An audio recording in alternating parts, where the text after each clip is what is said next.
తెలంగాణ రాష్ట్రంలో ఇక పంచాయతీ ఎన్నికలు ఇప్పట్లో లేనట్టే లెక్క. ఎందుకంటే పార్టీ పరంగా 42% రిజర్వేషన్లు ఇస్తా అని చెప్పి బౌన్స్ బ్యాక్ అయిన రేవంత్ రెడ్డి మిగతా పార్టీలు ఎట్లా అంగీకరించవు. మీరు అన్నది ఏంది, మేనిఫెస్టోలో పెట్టింది ఏంది, మీరు పంచాయతీ డిక్లరేషన్ ఇచ్చింది ఏంది అని అడుగుతున్నారు కనుక అక్కడ అడిగిన ప్రకారం అయితే వీళ్ళు 42% రిజర్వేషన్ చట్టపరంగా ఇవ్వాలి. చట్టపరంగా సాధ్యం కాదు. అసెంబ్లీ తీర్మానం చేస్తుంది, కేంద్రానికి పంపుతుంది. ఇప్పుడు దమ్ముంటే కేంద్రం ఈ తీర్మానాన్ని ఆమోదించండి, 9th షెడ్యూల్కి చేర్చండి అని డిమాండ్ మొదలుపెట్టింది రేవంత్ రెడ్డి గారు. ఇప్పటికే మేము సిద్ధం స్థానిక సంస్థల ఎన్నికలు కానీ అందరూ సిద్ధమయ్యారు. పంచాయతీ నుంచి మొదలుకొని జిల్లా పరిషత్ వరకు, మనకు మున్సిపాలిటీ నుంచి మొదలుకొని కార్పొరేషన్ల వరకు అన్ని ఎన్నికలకు సమాహితమవుతుంది రాష్ట్ర ఎన్నికల కమిషన్. కానీ జరిపితే కదా వీళ్ళు పోటీ చేసేది. కనుక ఫిబ్రవరిలో జరుపుతాం, మార్చిలో జరుపుతాం అని చెప్పి ఇప్పటి వరకు సంవత్సరంగా అన్ని ఎన్నికలు వాయిదా వేస్తూ వస్తున్నారు. పంచాయతీ నుంచి నేను చెప్పిన అన్ని ఎన్నికలు. కనుక ఇప్పుడు బీసీ కులగణన పంచాయతీ వచ్చింది కనుక బీసీలకు 42% రిజర్వేషన్లు ఇవ్వకుండా ఎన్నికలు జరిపితే ఊరుకోము అని చెప్పి ఇటుపక్క బీజేపీ, బీఆర్ఎస్, మిగతా అన్ని పార్టీలు అంటున్నాయి. ఇప్పుడు రేవంత్ రెడ్డికి సాకు దొరికింది. మీరు అందరూ అంటున్నారు కదా, దమ్ముంటే చేసి చూపించండి, మేము చట్టం కోసం ఇక్కడి నుంచి అసెంబ్లీ తీర్మానం చేస్తాం, మీరు చేయండి అని తన బంతిని, ఏదైతే బీసీ కులగణన బంతిని ఇప్పుడు కేంద్ర ప్రభుత్వం కోర్టులు విడిచిరేశారు. బండి సంజయ్, కిషన్ రెడ్డి గారు అంటున్నారు కదా, మరి అక్కడికి పంపించండి అని చెప్తున్నారు. సమస్య అక్కడ వస్తున్నది ఒకటి. రెండవది ఏంటంటే ఎట్లాగూ పరీక్షలు ముంచుకొస్తున్నాయి. మార్చిలో వరుసగా పరీక్షలు, ఇంటర్మీడియట్, 10th తర్వాత వరుసగా పరీక్షల సీజను. ఒకవేళ మేలో ఏమైనా వెసులుబాటు దొరికి మేలో కనుక స్థానిక ప్రభుత్వాలు ఎన్నికలు పెట్టింది అనుకోండి, అప్పుడు నీటి కరువు, నీపులు అన్ని రకరకాల గందరగోళం ఉంటుంది. ఇప్పటికే రైతు భరోసా మార్చి 31 దాకా వేస్తామంటున్నారు. అందులో కూడా చాలా అవకతవకలు ఉంటున్నాయి, నడుస్తున్నది. ఇప్పటికే చాలామంది గగ్గోలు పెడుతున్నారు. కొన్ని అవకతవకలు జరిగినాయి గతంలో. ఆ గుట్టలు, రాళ్ళు ఇవ్వడం తప్పే, కానీ దాన్ని సరిచేసే క్రమంలో ఒక పద్ధతి లేదు, పాడు లేదనే సమస్య వస్తున్నది. మూడోది ఏమవుతుంది, ఇప్పుడు రేపు మళ్ళీ వర్షాకాలం వస్తుంది. వర్షాకాలం తర్వాత ఎప్పుడు ఎన్నికలు పెట్టాలి, మళ్ళీ అక్టోబర్, నవంబర్ పండుగలు వెళ్ళాలి. అంటే పుణ్యకాలం కాస్త ఇప్పటి నుంచి మరో 6 నుంచి 8 నెలల వరకు వాయిదా పడ్డట్టే లెక్క. ఫిబ్రవరిలో ఉన్నాం మనం, ఇంకా సగంలో ఉన్నాం కనుక ఇంకొక 6 నుంచి 8 నెలలు వాయిదా పడ్డట్టు లెక్క. మళ్ళీ వస్తే అక్టోబరు, నవంబర్లో ఎన్నికలు జరగాలి. పండుగ లోపు, పండుగ తర్వాతను, దీపావళి, దసరా తర్వాతను.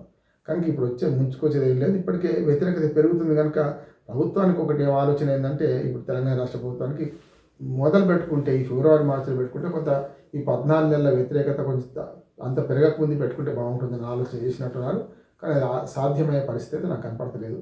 ఎట్లా అంటే రిజర్వేషన్లు ప్రకటించాలి. ఎన్నికల కమిషను, రాష్ట్ర ఎన్నికల కమిషన్ ఎన్ని ఏర్పాట్లు చేసినా కూడా రిజర్వేషన్ల ప్రకటన ప్రభుత్వం చేయాల్సి ఉన్నది, రాష్ట్ర ప్రభుత్వమే. దానికి మరి బీసీ రిజర్వేషన్లు అడ్డం వస్తాయి. ఇవన్నీ చూసుకుంటే ఏంటంటే రేపు ఇప్పటింతలో పంచాయతీ ఎన్నికలు లేనట్టు అనిపిస్తుంది. అది కూడా ఓ రకంగా అందరికీ సుఖమే అనుకుంటున్నాను. ఎందుకంటే ఇది ఒక లిట్మస్ టెస్ట్. పంచాయతీ ఎన్నికల్లో కాంగ్రెస్ పార్టీకి పలుకుబడి పెరిగిందా తగ్గిందా అనే దానికి కాదు. గ్రామాల్లో గతంలో 2023 అసెంబ్లీ ఎన్నికలు జరిగి దాదాపు 14 నెలలు అయిపోయింది. ఇంకొక 2 నెలలు అయితే సంవత్సరం అర్థం అయిపోయినట్టు లెక్క. కనుక అట్లా చూసుకుంటే మరి పొద్దున ఈ పంచాయతీ ఎన్నికల్లో తమ సత్తా ఏమిటో నిరూపించుకోవడానికి కూడా బీజేపీ, బీఆర్ఎస్ కూడా తహతలాడుతుంది. అంటే ఇనుము వేడున్నప్పుడే కొడితే బాగుంటుంది కదా అని. అంటే ఈ వ్యతిరేకత ఇట్లా ఉన్నప్పుడే, పథకాలు సరిగ్గా అమలు కానప్పుడే కొంచెం పంచాయతీ ఎన్నికలు పెడితే తమకు లాభం అని వీళ్ళు అనుకుంటున్నారు. కానీ పంచాయతీ ఎన్నికలు మాత్రమే చూడండి, ప్రతి రాష్ట్ర ప్రభుత్వం ఏం చేస్తుందంటే పార్టీ పరంగా ఎన్నికలు పెట్టదు. మొదలు ఓన్లీ పంచాయతీ ఎన్నికలు, పార్టీ రహితంగా జరిగే పంచాయతీ ఎన్నికలు పెడుతుంది. అందులో ఏ దొడ్లో ఈయన మాదే దూడ అని చెప్పుకోవడానికి అవకాశం ఉంటుంది. జరుగుతున్నది అదే. కనుక పంచాయతీ ఎన్నికలను మొదలు జరిపిస్తారా అంటే కూడా అది కూడా హుళ్ళక్కేంది అవుతుంది. పంచాయతీ ఎన్నికలు కూడా 42% రిజర్వేషన్ ఇస్తే కదా నువ్వు జరపాల్సిందని ఇటు రేవంత్ రెడ్డి ఛాలెంజ్ చేస్తున్నాయి ప్రతిపక్షాలన్నీ కూడా. కనుక ఇప్పటింతలో ఇది అయ్యేది కాదు, పోయేది కాదు. కేవలం అంటే ఎలక్షన్ కమిషను హడావుడి చేస్తుంది. కానీ ఇది కావాలంటే ఇన్ని అవరోధాలు ఉన్నాయి. ఇన్ని అవరోధాల మధ్యన ప్రతిసారి పంచాయతీ ఎన్నికలు లేకుండా స్థానిక ప్రభుత్వాల ఎన్నికలు ఎందుకు వాయిదా పడుతున్నాయి? 73, 74 రాజ్యాంగ సవరణ స్ఫూర్తి ఎందుకు పోవడం లేదంటే ఒకటి అందులో ఈ రిజర్వేషన్ ప్రక్రియ అనేది రాష్ట్ర ప్రభుత్వానికి అప్పచెప్పడం నెంబర్ 1. రెండవది ప్రతిదీ చట్టసభల ఎన్నికలు 6 నెలలలోపు వద్దన్న ఎమ్మెల్సీ ఎన్నికలు ఆగుతున్నాయి. ఇంత కరువు ఉండి ఇంత గొడవ ఉన్న ఉపాధ్యాయ ఎమ్మెల్సీ, స్థానిక ప్రభుత్వాల ఎమ్మెల్సీ ఏం ఆగుతలేవు కదా. దానికి చట్టం ఉంది. 6 నెలల ముందు ఎప్పుడైనా ఎలక్షన్ కమిషన్ పరిధిలోకి పోతుంది. రాష్ట్ర ప్రభుత్వం ఇష్టానిష్టాలతో సంబంధం లేకుండా ఎన్నికలు జరుగుతాయి. పార్లమెంట్ ఎన్నికల్లో లేకుంటే అసెంబ్లీలో విధానమండలి విధానసభల ఎన్నికలు ఎలా జరుగుతున్నాయో అట్లా ఇది జరిపించడానికి చట్టాలు పేర్కొన్నారు. కానీ ఒకే ఒక క్లాజు దీనికి అడ్డం వస్తుంది, రిజర్వేషన్ల ప్రకటన అనేది అడ్డం వస్తుంది. అదే కనుక ఆ చట్టసభలకు ఎందుకు అడ్డం వస్తలేదు అంటే దానిలో డిలిమిటేషన్ అనేది ఒకసారి జరిగితే 25 ఏళ్ళ దాకా అదే ఉంటుంది. కనుక డిలిమిటేషన్ ఒకసారి జరిగినాక రిజర్వేషన్ల ప్రక్రియ కేంద్ర ప్రభుత్వం చేతులు లేదు, ఒకసారి అయిపోయింది. ఎస్సీ సీట్లు ఏంది, ఎస్టీ సీట్లు ఏంది, బీసీకి ఎట్లాగూ లేవు అక్కడ. కనుక ఇప్పుడు సమస్య పీఠబడి ఎక్కడ పడ్డదంటే ఇప్పుడు రిజర్వేషన్లలో బీసీలకు 42% రిజర్వేషన్ ఇస్తా అని హామీ ఇవ్వడము, దాన్ని కులగణన చేయడము, కులగణన సంకుల సమరంగా మారడము, అది ఇప్పుడు చట్టం చేసినా ఇప్పుడంతలో అది వెనక్కి వచ్చే అవకాశం లేకపోవడము, అదే 22% పంచాయతీలలో 17-18% మున్సిపాలిటీలో, అంతకు తప్పి గతంలో కేసీఆర్ ఎట్లా రిజర్వేషన్లు తగ్గించాల్సి వచ్చిందో ఇప్పుడు కూడా అదే రిజర్వేషన్ తగ్గించే ఇవ్వాల్సి వస్తుంది. అది ఒక రాష్ట్రం కాదు, ఆంధ్రప్రదేశ్లో అంతే, తెలంగాణలో అంతే, ఎక్కడైనా 50% సీలింగ్ ఉన్నప్పుడు అది దాటడానికి వీల్లేనప్పుడు అలవిగానే హామీ ఇచ్చి ఇప్పుడు కుల గణన చేసి మేమే దేశంలో ఫస్ట్ చేసామని చెప్పి సంకల్ప గుద్దుకోవడం అసలు లాభం లేదు. ఇప్పుడు ముందున్నది ముసళ్ళ పండుగ. ఈ రాష్ట్ర ప్రభుత్వానికి ఇప్పుడు ఇవన్నీ ఒకటి వెనుక ఒకటి చుట్టుకుంటున్నాయి.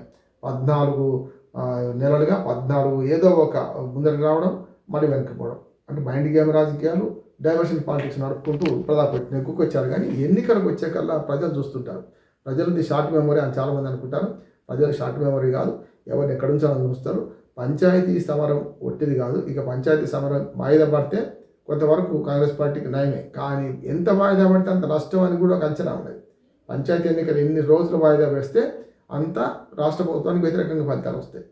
కానీ ఒక అడ్వాంటేజ్ ఏముంటుందంటే రాష్ట్ర ప్రభుత్వం ఏది ఉంటుందో పంచాయతీల నుంచి స్థానిక ప్రభుత్వాల్లో అదే ప్రభుత్వాన్ని తెచ్చుకుందాం, అనవసరంగా గొడవ ఎందుకు, 4 ఏళ్ళు వీళ్ళు ఉంటారు కదా అని ఒకటి ఉంటుంది.